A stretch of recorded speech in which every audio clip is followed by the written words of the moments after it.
Dari mana uang anak saya sih banyak? Rp rupiah 99999. Ini hampir 100 triliun. Ini mungkin dari bosnya ini. Sudah dibunuh mereka, dipitnah lagi. Itu maka saya bilang itu pembunuhannya sangat sadis, tidak manusiawi lagi. Sudah mati tergeletak masih ditembaki lagi. Memang sangat memilukan si orang atasannya yang begitu diperjuangkan, dikawalnya. Tapi anak aku harus mati di tangan mereka, sangat sadis.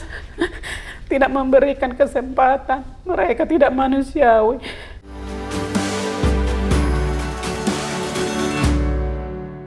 Assalamualaikum warahmatullahi wabarakatuh. Selamat datang di channel Abraham Samad Speak Up.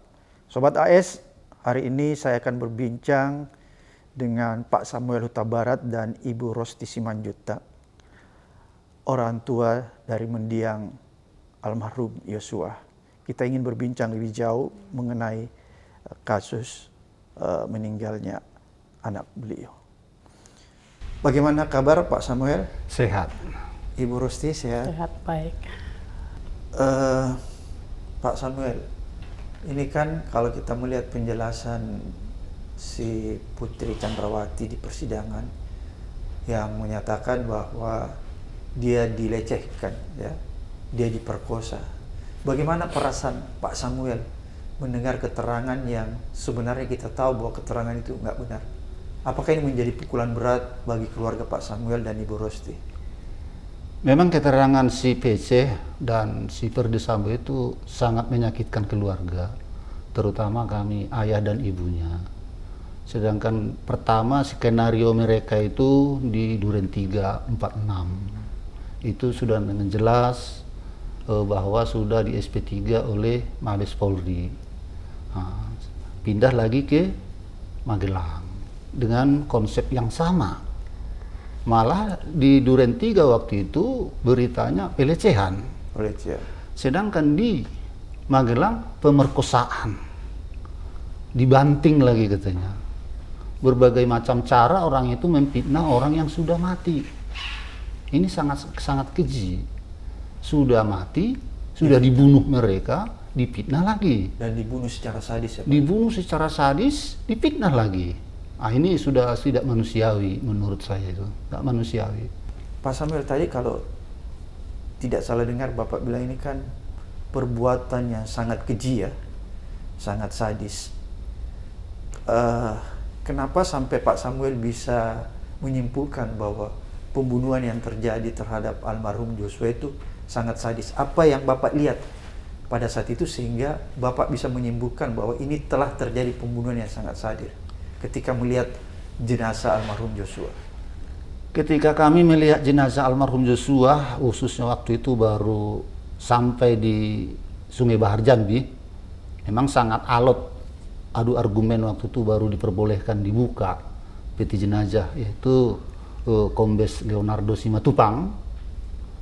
Begitu ada 1 jam kurang lebih kami beradu argumen, akhirnya diperbolehkanlah itu dibuka peti jenazah. Itu pun sebatas dada. Sebatas dada. Yang saya lihat waktu itu pertama di hidung. Ini jahit, ini hidung ini pas pertengahan. Bibir sebelah kiri dijahit. Jadi di sini ada lubang, kami belum bisa menyimpulkan waktu itu apakah dari sini. Baru di sini ada lubang, saya tutup. Keesokan harinya itulah yang ada kabar dari Reja, anak kita yang bungsu, bahwa dosis formalinnya hanya 24 jam. Oleh karena itu datang adik-adik ipar saya berserta saudara berinisiatif untuk menambah formalin, dipanggillah orang medis. Disitulah kami lihat lubang-lubang tambahan. Bukan hanya yang di dada, yang di sini. Keterangan Pak Leonardo waktu itu yang di sini ini serpihan proyektil. Memang kami udah curiga. Ini geraham bergeser ke kanan. Di sini ada lubang di bawah sini, di sini. Jadi kakinya aja nggak lurus. Ini kakinya miring gini. Ini besar. Sini besar. Jadi dari sini udah kami berpikir kesimpulan ini sudah sangat sadis. Ini nggak ditembak sekali lagi ini. Di sini lubang. Ini hampir putus nih. rusuk kanan kiri biru. Jadi kalau menurut saya itu penjahat aja menembak kalau dia merampok, ini udah merampok, ini udah sering kita lihat di media itu sesudah ditembak udah nggak berdaya lagi, ya sudah. Ini beruntun nampaknya. Memang sadis lah, sadis. Itu maka saya bilang itu pembunuhannya sangat sadis, tidak manusiawi lagi. Tidak manusiawi. Apalagi menurut keterangan daripada apa namanya, yang otopsi ulang, bahwa ini tembus ke sini. Hasil visumnya ya? Iya, ini tembus ke sini. Pelurunya? Pelurunya. Makanya ini geraham ini ya, patah ini katanya. Ini hidung ini tembus ke belakang. Disondek namanya, tembus ke hidung. Itu hasil visumnya Pak ya? Hasil visum, tembus. Ini tembus ke sini, ini tembus ke sini, ini, di sini lagi di bahu atas ini ada luka, di sini ada lagi. Di tangan ini. Ini tembus, ini hampir putus. Jari manis dengan kelingking kiri. Jadi sangat sadis, beruntun itu tembakan. Jadi ada semacam penyiksaan begitu kira-kira? Nampaknya, soalnya rusuk kanan kiri itu membiru. Itu hasil visum Pak ya? Di waktu visum kedua itu tidak ada dikatakan di situ. Soalnya katanya itu kulitnya itu sudah mulai mengelupas. Oke. Menurut keterangannya. Itu pun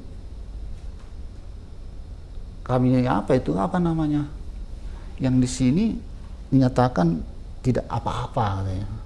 Kok bisa bengkok gitu kan? Oke. Jadi ada semacam itu ya, penganiayaan ini Pak ya? Iya, termasuk penganiayaan. Sudah mati tergeletak masih ditembaki lagi. Jadi tidak manusiawi lah.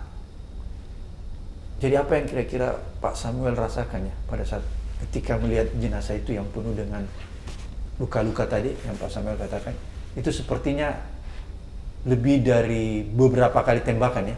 Lebih dari beberapa kali tembakan. Tapi menurut keterangan apa itu otopsi ulang itu, Otopsi. menurut keterangan dokter itu yang paling sangat mematikan itu yang di otak katanya. Tembakan. Ini kata dia kan masih ada berselang beberapa menit baru meninggal. Tapi yang paling fatal ini. Jadi memang sudah sangat sadis, sangat sadis. Kalau melihat luka-lukanya ya, beruntun dia daun bom-bom. Kayak apa? Padahal anak kita almarhum ini tidak ada perlawanan sama sekali, tidak ada. Senjata dia aja udah disembunyikan, yang disimpan si Ricky Rizal itu. Kecuali almarhum ada senjata mau melakukan perlawanan, baru ini dah. Malah dia ada apa Pak? Ada apa? Orang kalau sudah angkat tangan sih harusnya menyerah dia. Ya sama dengan angkat bendera putih. Oke. Menurut saya.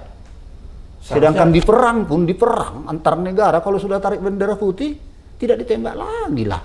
Ini pembunuh yang sangat sadis, tergolong itu.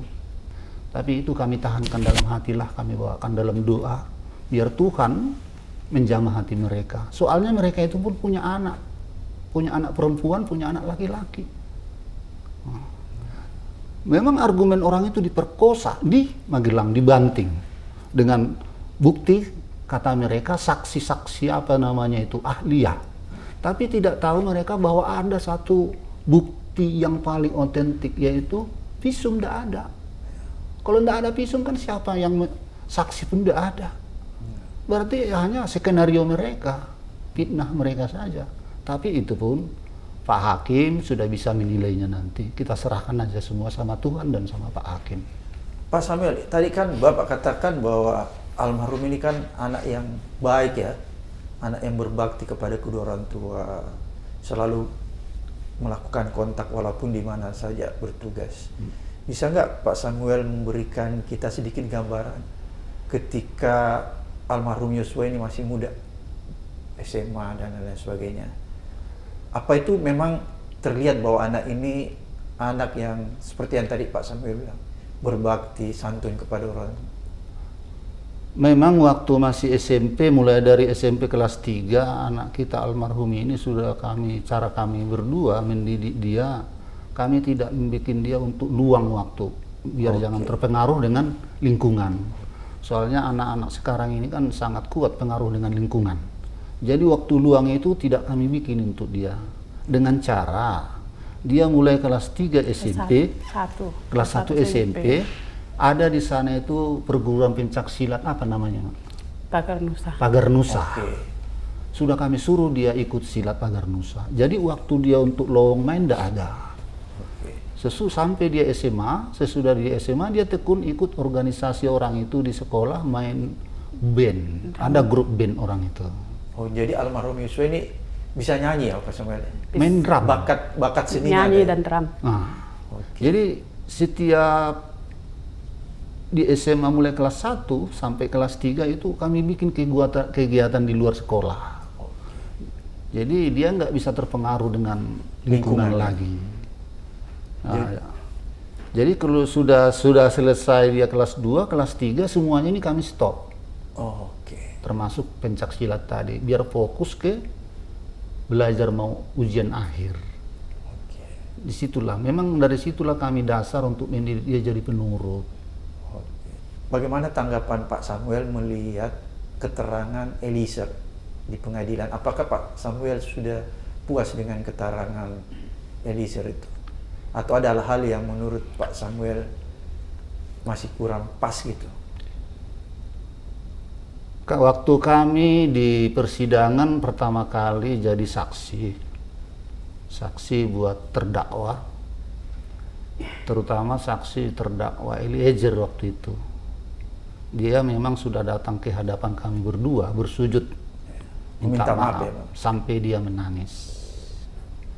Jadi dasar kami menerima maaf dia itu cuma satu. Di ajaran kepercayaan saya itu kan ada diajarkan doa. Yang mengajarkan itu bagi kami ikuti kan Tuhan Yesus. Tuhan Yesus mengajarkan kami berdoa, ampunilah kesalahan saya seperti saya mengampuni kesalahan orang. Itulah utamanya kita berdoa sama Tuhan biar Tuhan mengampuni kita. Tanpa kita ampuni kesalahan orang, Tuhan pun nggak mengampuni salah kita. Dan dia pun sudah berjanji di pengadilan itu dengan tegas, saya akan membuka seterang-terangnya soal kejadian ini. Inilah yang terakhir sekali saya membela Bang almarhum Yosua. Kami bilang sama dia, begini, saya bilang, kamu jujur, terutama istri saya ngomong begitu, kamu jujur apa yang kamu lihat dan apa yang kamu dengar di kejadian pada saat itu. Itulah pesan kami sama dia. Dan seperti pertanyaan Bapak tadi, apakah sudah puas? Dalam kesimpulan ini kami nggak bisa menyimpulkan bahwa puas apa tidaknya. Kenapa? Kita nggak di TKP. Jadi peristiwa kejadian itu dari A sampai Z kita nggak ngerti. Jadi kalau saya bilang nanti puas, seolah-olah saya tahu semua kan. Ini saya nggak ngerti. Jadi cuman kami sangat berharap pada waktu itu buka seterang-terangnya. Memang saya lihat di pengadilan, dia berani melawan si Ferdi Sambo itu. Seperti yang dibilangnya sama Arman Hanis waktu itu, yang paling saya kutip. Arman Hanis kan mencecar dia. Sampai Pak Hakim bilang sama Arman Hanis itu, penasihat hukum Ferdi Sambo, Anda penasihat hukum jangan dibilangnya sama si Eliezer ini, dan berikan kesempatan untuk dia untuk berbicara, kata hakim. Jadi sampai saya dengar lagi, saya kutip, Eliezer ini berbicara sama Arman Hanis bahwa si Ferdi Sambo ini mendoktrin dia.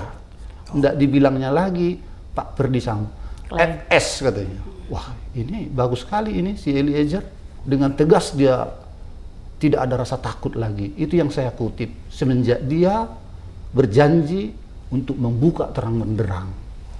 Dan kalau menurut Pak Samuel dan Ibu Rosti, keterangan yang disampaikan Eliezer itu sudah sesuai yang Bapak ketahui?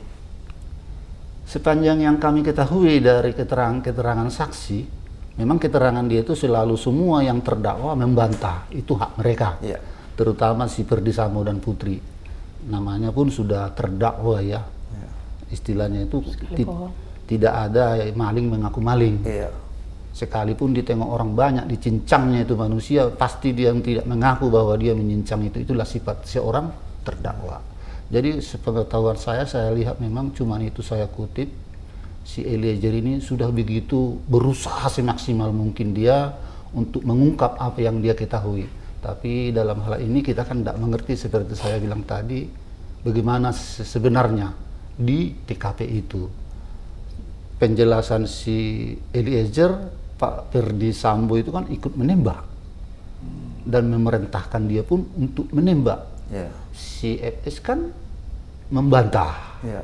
Sebelum ke rumah Duren 3, menurut keterangan Eliezer, di rumah Saguling sudah diadakan rapat kecil orang itu di lantai 3. Tapi itu pun dibantah mereka semua, itu hak mereka. Tapi kalau saya lihat ketegasan dia tanpa ragu, semenjak dia jadi dilindungi LPSK, memang sudah boleh dikatakan dari cara dia berbicara itu bagus lah. Oke, kalau Pak Samuel dan Ibu Rosti menyatakan ini pembunuhan sangat sadis, kira-kira pantasnya terdakwa Sambo itu dihukum seberapa besar? Seperti yang saya katakan itu, jaksa penuntut umum sudah membacakan dakwaan di awal persidangan bahwa di sana ada pasal 340, 338 junto berapa itu saya lupa. Ini menurut saya udah pantas ini 340 hukuman mati. Sudah. Begitu sadis dia membunuh anak saya. Tanpa ada rasa kasihan, tanpa ada macam mana ya? Nggak tahu lagi saya yang bilangkannya. Dari luka-lukanya itu sudah bisa itu dipertahankan 340. Seorang mati dipitnah lagi untuk menghindar dia dari pasal 340 tadi. Dipitnah terus. Nggak lolos skenario dia di Duren 3, pindah ke Magelang. Kalau memang ada di Magelang itu, kenapa tidak lapor? Tidak lapor dengan polisi. Di Magelang itu kan ada polisi. Lagi pula kan dia polisinya polisi. Dia biasa menyidik polisi yang salah. Berarti dia lebih tahu hukum dengan polisi yang biasa. Nah, ini yang paling sadis dia ini. Paling sadis. Itu perlu itu ditanamkan 340 buat Ferdi Sambo itu. Dengan gerombolannya itu. Ibu Rosti, ada nggak perasaan ibu ya sebagai orang tua yang melahirkan almarhum ini ketika sebelum terjadinya peristiwa ini? Ada nggak firasat-firasat yang tiba-tiba datang ke ibu yang mungkin ibu bisa kategorikan itu sebagai sebuah firasat ya sebelum terjadi peristiwa ini? Sebelum terjadi peristiwa buat almarhum, memang tanggal ini sudah terjadi nih ya, makanya bisa saya rasakan, tapi sebelum itu belum bisa saya mengerti dan saya belum memahami apa maksudnya semua itu. Di tanggal 29 pas malam hari jam 10 atau jam 11 malam itu anak ini saya telepon karena ada kabar mengatakan adiknya Reja dalam keadaan sakit. Saya tanyakan, lagi di mana bang? Langsung dia menerima telepon ibunya itu langsung dalam keadaan sangat-sangat cemas. Gak biasanya seperti itu. Saya malah tanya, kenapa bang? Ada apa bang, kok cemas sekali abang nerima telepon saya? Sudahlah mak, pokoknya mama jangan matikan HP mama, biar saya pantau dulu adik ini di mana. Jadi dari mulai kejadian ini saya ada apa ini sebenarnya di dalam, kan gitu. Sudah ada firasat bu ya? Jadi ke situ larinya, ada apa sebenarnya yang sudah dialami anakku di rumah itu. Tanggal 29 itu sebelum kejadian, 29 Juni. Kan langsung beruntun tuh tanggal 7 kan pembunuhan, tanggal 8 itu. Jadi kami pas di kampung pun pas tanggal 8, mulai pagi itu memang badan saya itu kayaknya nggak ada tenaga. Kami mau ada tempat rekreasi ya. Tempat rekreasi ini ada salib kasih ya. Salib kasih di Tarutung. Salib kasih di Tarutung. Jadi harus agak mendaki ini. Ratusan tangga. Nggak ada tenaga sama sekali. Terus kemauan badanku itu pun tidak ada. Udah melemas gitu. Terus anakku yang dua nih nuntun kayak mempapah mamanya lah ke atas, ayo lama semangat lah. Belum tentu kita bisa lagi ke sini. Cuman kayak saya mau berkata apa nggak bisa, mau apa nggak bisa, cuman hilang gitu semangatnya. Pendek cerita, anakku tetap dorma semangat. Ada kepikiran buat saya, kenapa anakku tidak bisa serempak saya di dalam melakukan ziarah dan perjalanan ke kampung. Sebelumnya sudah saya kasih tahu, mungkin karena tugasnya sangat berat, almarhum mau minta izin karena dia memang anak yang sangat patuh dan anak yang bertanggung jawab dalam tugas. Dia lakukan pekerjaannya dengan penuh tanggung jawab. Jadi pas kami itu di perjalanan itu memang dengan kondisi tubuhku yang sangat melemah, yang tidak biasanya, saya tetap tegar, tetap kuat agar anak-anakku juga bisa merasakan bagaimana menjalani perjalanan liburan itu, agar anak-anak juga tetap semangat ikut merasakan. Tapi memang ada pikiran saya, selalu pikiran saya kepada anak saya, kenapa kok di saat-saat begini anakku nggak ada izin. Bukan cuma dia, dan memang ada waktu itu kepikiran saya, sampai saya bilang, apa tidak bisa cek tukaran kalian nak, sebanyak itu ajudan, kan ini udah beritahu sebelumnya. Cuma dibilangnya nanti Maya, saya mohon minta petunjuk sama bapak sama ibu. Jadi saya tanyakan tanggal berapa, rupanya abang pulang dari sana. Dikasih tahunya mungkin semingguan, kami tanggal 7 mungkin udah pulang. Terus kembali dia nanyakan mamanya lagi, mama emangnya sampai hari apa libur, sampai tanggal berapa katanya. Waktu itu sampai tanggal 14 kan. Jadi kalau abang nanti pulang tanggal 7 atau tanggal 8 berarti masih bisa saya kejar, tapi nggak bisa lagi ikut kemana-mana Maya, cuma sekedar ziarah aja lagi ke Sidimpuan, ke tempat neneknya. Oke lah bang, tapi saat di tanggal 7 nggak ada juga pemberitahuan dia bisa apa enggak. Cuman tetap kami kasih WA biar dia tetap semangat, karena dia selalu mau berangkat kemana-mana itu mohon doa agar dia tetap baik-baik dan selamat di dalam pekerjaannya. Jadi kami saling komunikasi, informasi. Kalau kami agak sedikit terlambat kasih informasi, dia yang menanyakan kembali bagaimana keadaan mama, di mana posisi. Jadi kita saling memberi informasi, komunikasi yang baik-baik saja. Dan kembalilah di tanggal 8 pembunuhan itu, terjadi hari pembunuhan yang sangat sadis itu. Kami kirim upload foto yang ada di Sipoholon itu. Memang di Sipoholon itu pun saya di dalam air itu, sampai anakku mengatakan, "Ma, jangan masuk ke kolam yang sangat panas itu," katanya. Di dalam kolam yang panas itu pun kayak mungkin disitulah saya nggak mengerti pertanda apa. Masuk saya ke kolam yang sangat hangat itu, yang sangat panas, mungkin sampai dibilang anakku, nanti melepuh semua kulitmu. Saya bilang, coba dulu lah, mana tahu segala penyakit bisa hilang, karena dengarnya di belerang itu bisa segala penyakit kulit, apa-apa di badan bisa hilang. Masuklah saya situ, sebenarnya ingin mencoba aja, tapi ternyata kok bisa kuat, mungkin entah itulah mungkin pertanda.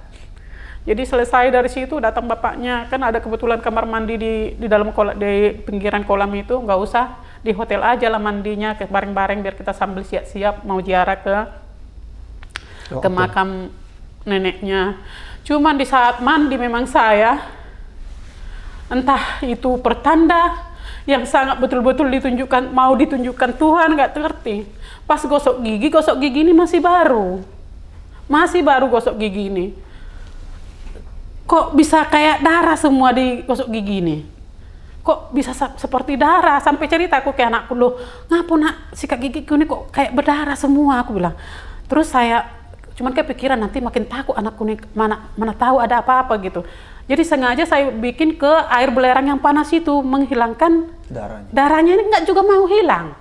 Ya udahlah, pendek cerita. Tapi karena badanku memang sudah nggak enak, tetaplah saya masukkan ke tempat wadah penyimpanan sabun, karena udah buru-buru ke Pahaya untuk ziarah itu. Ya udah, sampai di tempat perjalanan kami tetap badan saya nggak ada berdaya. nggak ada semangat sedikit pun. Tapi tetap tak kutunjukkan kepada anak-anak agar anak-anak tetap ini merasakan bagaimana perjalanan itu sampai menuju ziarah ke tempat neneknya. Sampai di sana belum mendekat, baru turun dari mobil, kaki saya makin melemah lagi. Makin melemah, badan pun makin melemah semua. Jadi ada kayu saya ambil untuk jadi tongkat agar bisa mampu saya menjalani sampai ke ziarah ini. Cuman bapaknya duluan di depan kami mau masuk ke makam ini, langsung dia merasakan suatu tanda yang aneh. Ininya langsung merinding gitu loh, merinding tubuhnya ini semua bulu apa namanya nih? Bulu kuduknya ini semua tegak gitu. Cuman dia menjaga kami juga ketakutan, takut ada gimana dia ini tetap dia nggak ada apa-apa, ayolah yuk. Tapi aku bilang anak aku sambil mendorong badan aku biar bisa jalan ini terus. Sampai di situ juga udah dekat kayak gitu juga. Ya itulah sampai pulang pun memang nggak ada rasa, yaitu sampailah tetap kami lakukan ziarah itu. Ya udah sampai pulang ke kampung itu memang tidak bertenaga, tidak ada daya dan badan aku semua melemah. Coba itulah dapat kabar jam 9:30 itu bahwa almarhum sudah meninggal dengan kabar ditembak dengan berada karena adanya tadi yang seperti fitnahan si Putri dan si Sambo. Almarhum melakukan pelecehan. Saya sudah pulang mereka dari Magelang istirahat di kamar. Ya itulah mungkin pertandanya, firasatnya buat saya, buat anak aku mulai tanggal 29 itu. Dan sampai tidak ada komunikasi bahwa mengatakan dia tidak bisa, apa dia lupa, bagaimana. Biasanya dia selalu mengatakan, bagaimana mak kelanjutan, kalau kita udah informasikan pasti dia nanya, bagaimana mak, kapan mak, pasti ada dia menanyakan kelanjutan daripada komunikasi kami. Ini memang semua lengah. Sampai terjadi air terakhir dia. Memang sangat memilukan si orang atasannya yang begitu diperjuangkan, dikawalnya. Tapi anak aku harus mati di tangan mereka, sangat sadis. Tidak memberikan kesempatan. Mereka tidak manusiawi.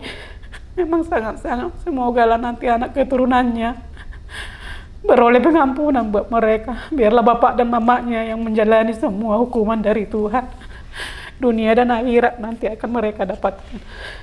Pak Samuel, ini kan banyak yang disampaikan ya, berkembang kesaksian di persidangan mengenai rekening almarhum.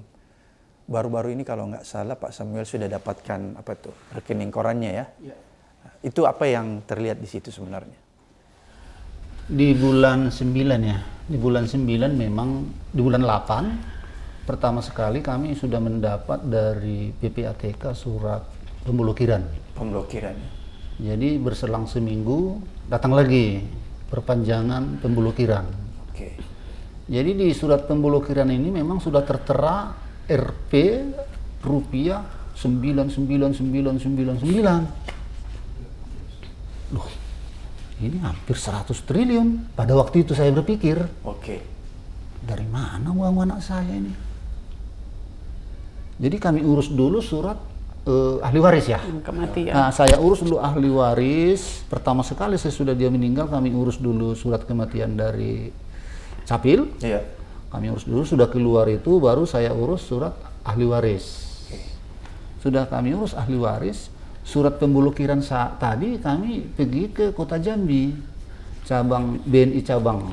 Oh, di bank itu Pak? Di bank. Oke. Soalnya rekening DNI yang ada 9 hampir 100 triliun ini di BNI. 100 triliun atau 1 triliun Pak? 100 dah. Kalau di apanya itu 99 terus tidak ada titik 9-nya banyak. 99 titik. Jadi kalau kuhitung kurang 1 rupiah baru 100 triliun. Luar biasa. Ya. Kalau ini Jadi benar-benar pasti Pak Samuel kaget juga melihat itu. kaget. Jadi kamilah pergi ke BNI Jambi. Sudah sore nih. Sudah tutup bank, tapi lantaran kami ditengok orang-orang di bank itu tidak asing lagi, langsung disuruh masuk. Ada apa Pak? Langsung boleh dibilang kepala cabangnya lah kalau nggak salah itu, suruh masuk ke ruangan. Jadi kami pertanyakan, yang pertama saya tanyakan masalah utang piutang almarhum.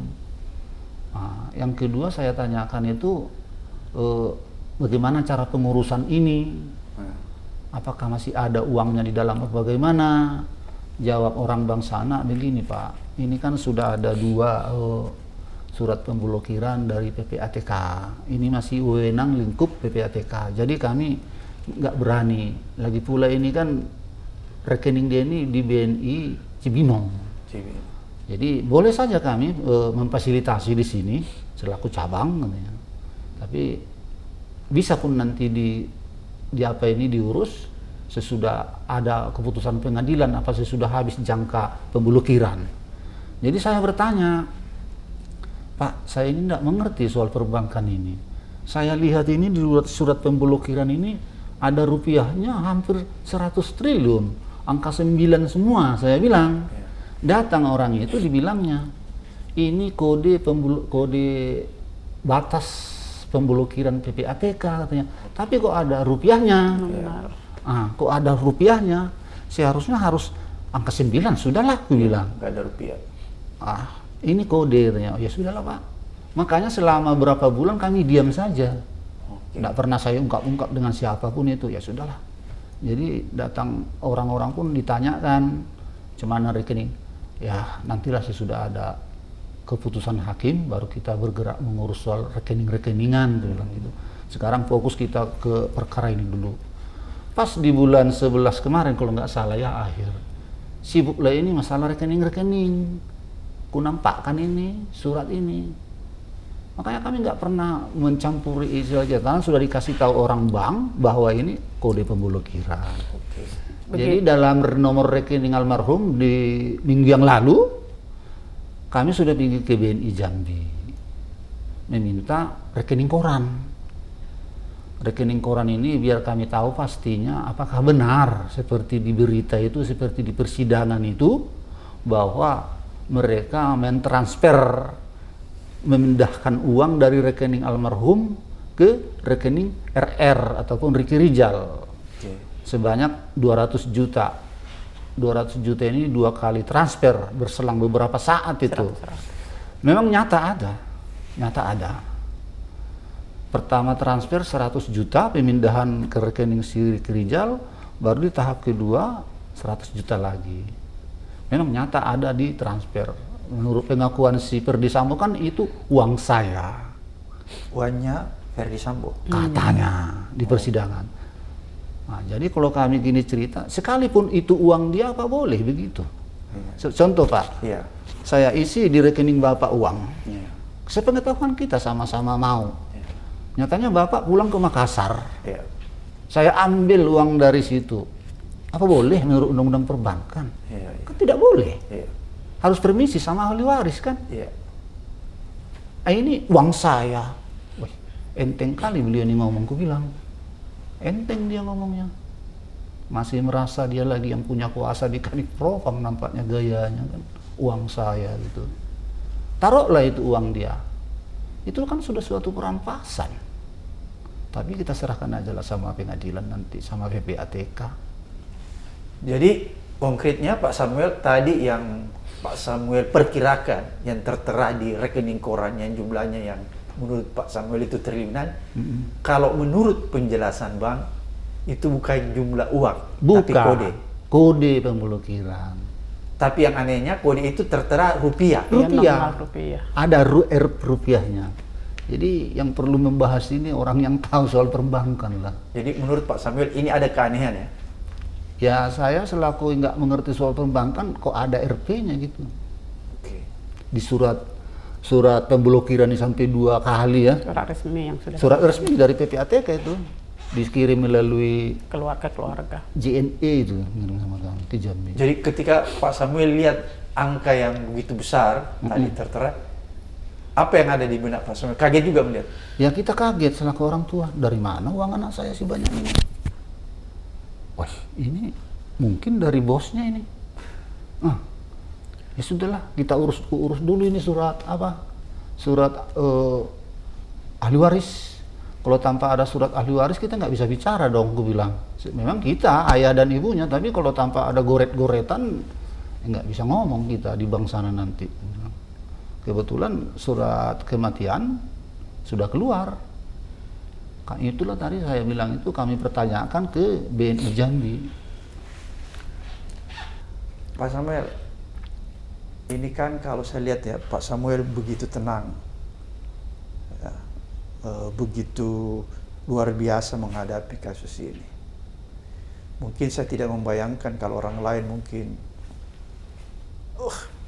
udah tidak bisa berkata apa-apa, tapi Bapak saya lihat begitu tenang, begitu cool. Apa sih yang sebenarnya Bapak rasakan sekarang ini? Kita kembali dulu ke belakang. Pertama kali kami dengar tentang almarhum, dia sudah meninggal, pas kita itu lagi di Padang Sidimpuan. Oke. Tepatnya kami dengar berita itu antara jam 8 sampai jam 10 lah. Sesudah kami mendengar berita itu, saya lihat anak dan istri saya, terutama istri, drop, menangis terus. Boleh kita bayangkan perjalanan dari Padang Sidimpuan sampai ke Jambi, Sungai Bahar tepatnya, 22 jam. 22 jam. Jadi di mobil itu, istri saya non-stop nangis terus. Anak saya pun yang 2 perempuan, saya lihat wajahnya itu sangat kosong gitu.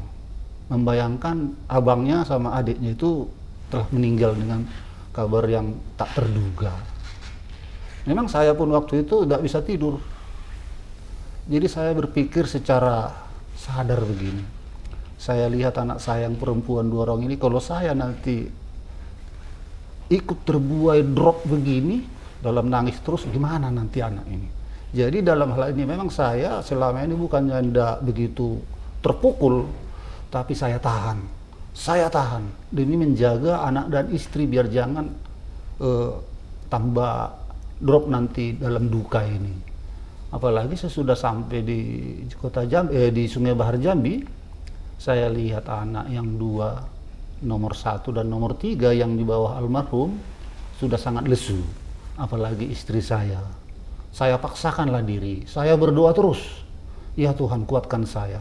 Kalau saya ikut nanti, kalau saya sangat terpukul nanti gimana anak-anak saya yang masih ada ini. Tentu kalau saya sama dengan istri saya lemah begitu, mungkin anak-anak ini pun ikut jadi nggak tahu lagi membayangkan. Hanya andalan saya waktu itu, saya berdoa terus. Saya ingat lagi pas kami sampai di Jambi, Sungai Bahar itu jam setengah 11 malam. Saya hitung saya seminggu sudah kurang tidur. Saya terbangun, bahwa tidur-tidur ayam. Jam 3 subuh, saya nggak tahu itu keliling kayak orang linglung. Tapi di papan-papan bunga dari teman-teman gitulah. Saya pikiri anak dan istri. Menung kalau saya terus begini, bagaimana nanti anak-anak saya ini, gimana nasib istri saya. Itu aja yang saya bayangkan, Pak. Makanya andalan saya itu selalu berdoa sama Tuhan biar menguatkan saya. Makanya saya dilihat orang memang tegar, tapi itu kalau dalam hati ya sudah cukup hancur, Pak. Mendengar kabar anak kita ini begitu meninggal dengan secara sadis. Oke. Ini kan pasti banyak harapan ya Pak Samuel ya terhadap mendiang Yosua, tapi tiba-tiba harapan itu seolah-olah sirna ketika Bapak dapat kabar itu tentang meninggalnya almarhum Yosua. Ada nggak harapan yang sebenarnya belum terwujud yang Bapak sebenarnya pernah bayangkan ya ketika almarhum masih hidup? Harapan anak kita almarhum ini memang dia bekerja sama Perdi Sambo sudah hampir 3 tahun. Nah, jadi setiap dia pulang ke Jambi, saya selalu menanyakan langkah ke depan.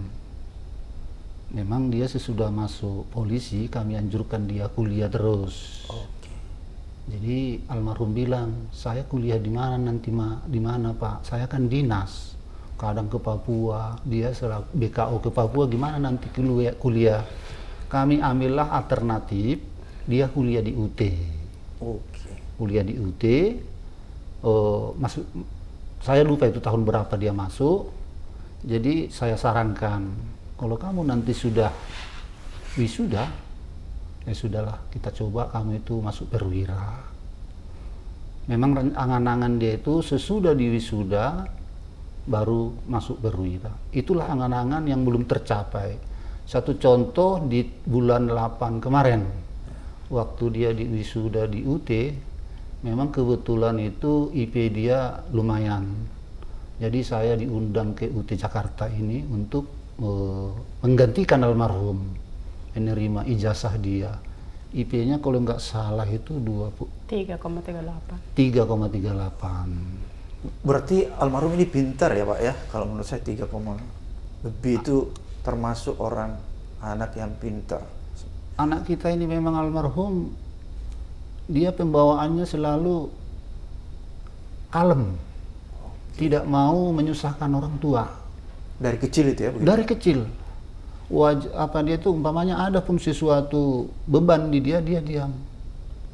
Diam gitu. Kita tanyain nanti, apalagi dia sudah dewasa begini, dia tidak mau membebani orang tua. Bijak lagi. Bagaimana perasaan Pak Samuel ketika baru-baru ini anak almarhum kan seharusnya di wisuda ya, dan Pak Samuel mewakili menerima ijazah itu saya lihat ya di beberapa media. Apa perasaan Pak Samuel pada saat itu ketika menerima ijazah dan kenyataannya kan almarhum sudah nggak ada? Dari awal memang mulai dia sudah selesai menyusun skripsi dan dia sudah meja hijau, dia memang tertunda-tunda di wisuda lantaran keadaan COVID. Kami sudah berencana, dia pun sudah berencana, kami terutama saya dengan istri menghadiri wisuda dia di Jakarta. Oleh karena peristiwa begini, terpaksa saya sendiri. Waktu itu istri saya belum bisa ikut ke Jakarta, dia masih drop waktu itu. Memang saya ajak, sudahlah kamu aja. Yang terpikirkan saya waktu itu di UT Jakarta itu campur semuanya. Sangat terbayang wajah dia yang memperjuangkan sekolah dia, yang memperjuangkan karir dia di kepolisian. Jadi memang rencana dia waktu itu kalau sudah di wisuda dia akan masuk tahun ini, berencana mau masuk perwira. Soalnya dia kan sudah brigadir. Menurut perencanaan waktu itu peraturan di kepolisian, sesudah brigadir dewasa dan ada ijazah S1 baru boleh masuk ke perwira. Tapi semuanya itu sirna dibikin oleh kekejian rombongan si Perdi Sambo. Saya dapat kabar juga almarhum ini sebenarnya sudah ada rencana menikah Bu ya, Pak ya? Rencananya memang begitu Pak. Rencananya kan kemarin itu begini. Sesudah dia wisuda baru masuk perwira, sesudah masuk perwira baru tahun ini kan selesai itu perwiranya kalau diizinkan Tuhan baru nikah. Rencana tahun ini aturan. Bulan 7. Bulan 7. Jadi itu yang merasa Bapak sangat terpukul ya ketika menerima ijazah itu karena Bapak membayangkan bahwa seharusnya ini diterima langsung oleh mendiang Joshua ya. Iya, soalnya itu perjuangan dia. Perjuangan dia yang dia sangat impi-impikan. Seharusnya dia itu 2019 sudah diwisuda. Berhubung karena 2019 dia dia masih di Jambi tugas. Di BKO lah ke Papua Barat. Selesai dari Papua Barat langsung dikirim ke Jakarta waktu itu mau pemilu kalau nggak salah. Dia telepon mamanya, "Mak, saya nggak pulang ke Jambi. Dari Papua Barat kami langsung ke Jakarta. BKO lagi di Jakarta, mau pemilu presiden dengan anggota DPR." Pengawalan di istana. Pak Samuel, apa yang Pak Samuel lakukan ini beserta Ibu memperjuangkan terus dengan gigi ya untuk bisa menemukan keadilan di dalam kasus pembunuhan almarhum anak Ibu. Ini kan menginspirasi semua orang yang ada di Indonesia. Bisa nggak Pak Samuel menjelaskan arti perjuangan itu? Berjuang untuk tetap bisa menemukan keadilan agar ini menjadi semacam inspirasi bagi semua orang ketika mendapatkan suatu musibah itu harus tetap berjuang sampai titik darah penghabisan untuk menemukan keadilan. Dalam hal berjuang ini ya, semenjak meninggal almarhum, di awalnya pun saya merasa linglung. Artinya linglung itu mau ngadu kemana? Soalnya saya lihat diri saya siapa? Siapa saya? Mau kemana saya? Saya lihat jenazah anak, ya Tuhan, bukan nangis di mata lagi, sudah di dalam. Kalau masih netes air mata masih bisa disembuhkan, kalau di dalam sudah parah kan, makan hati gitu. Waduh, gimana itu Tuhan? Jadi yang perlu saya katakan di sini untuk inspirasi dengan masyarakat seluruh Indonesia, terutama masyarakat kecil seperti kami ini. Kita harus percaya diri. Dalam hal ini, jangan kita mengandalkan kemampuan kita. Kemampuan kita ataupun kemampuan semua manusia adalah ada batasnya. Tuhan, kalau sudah Tuhan memulai, Tuhan pasti akan menutup perkara ini. Saya yakin dan percaya Tuhan akan campur tangan di sini. Saya aminkan itu, aku bilang. Saya aminkan siapapun dia, apapun pangkat dia. Saya yakin Tuhan akan membuka jalan. Dengan cara apa? Kita tidak tahu. Pemikiran kita tidak mampu untuk memikirkan rencana Tuhan. Yakin Pak Huta Barat, Pak Samuel? Saya yakin, saya aminkan. Kesaksian saya yang pertama, kalau sudah Tuhan yang bekerja, tidak ada yang mampu untuk menghalanginya. Kami selalu berdoa terus, keluarga berdoa terus. Andalan kami berdoa itu pun, biarpun kita agama apa. Kalau Tuhan kita andalkan, pasti dibukanya jalan. Tanpa kita andalkan itu, kita andalkan kemampuan, bisa-bisa gagal. Itulah andalan kami. Itulah yang bisa membuat aspirasi untuk masyarakat kecil. Baik, Pak Samuel, Ibu Rosti, kami sangat bersimpati dengan apa yang sedang Ibu alami, dan kami juga tetap turut merasakan duka yang dalam terhadap apa yang menimpa keluarga Ibu. Tapi kita tetap terus melakukan sesuatu agar keadilan bisa ditegakkan. Terima kasih Pak Samuel, Ibu Rosti. Penonton AS yang saya cintai, sampai ketemu di episode berikutnya di channel Abraham Samad Speak Up.